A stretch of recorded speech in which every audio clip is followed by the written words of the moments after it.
ડભોઈના બજારોમાં અથાણાના કેરીની ધૂમ આવક જોવા મળી રહી છે. ખાસ કરીને રાજાપુરી કેરીની વધુ માંગ છે. ડભોઈ ચોમાસાના આગમનને હવે ગણતરીના દિવસો બાકી રહ્યા છે, ત્યારે ડભોઈ પંથકની ગૃહિણીઓ આખા વર્ષના ભોજનનો સ્વાદ જાળવી રાખવા માટે ભાણાના ભાથા સમાન અથાણા બનાવવાની તૈયારીમાં લાગી ગઈ છે.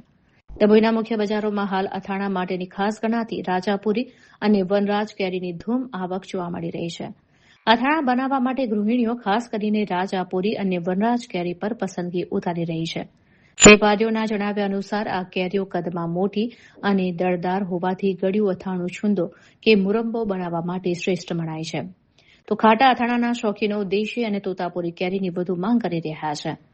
ડભોઈ ટાવર રોડ પરના બજારમાં માત્ર કેરી જ નહીં પણ અથાણામાં વપરાતા ગુંદા, રાઈના કોરિયા, મેથીના કોરિયા અને લાલ મરચાના વેચાણમાં પણ મોટો ઉછાળો જોવા મળી રહ્યો છે.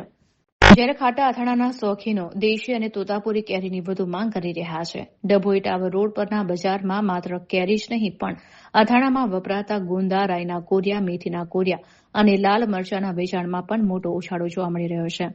સામાન્ય રીતે અખાત્રીજ પછી આ સિઝન જામતી હોય છે, પરંતુ આ વર્ષે ડભોઈના બજારોમાં ત્યારથી જ ગ્રાહકોનો ભારે ધસારો જોવા મળતા વેપારીઓમાં પણ ઉત્સાહનો માહોલ છે.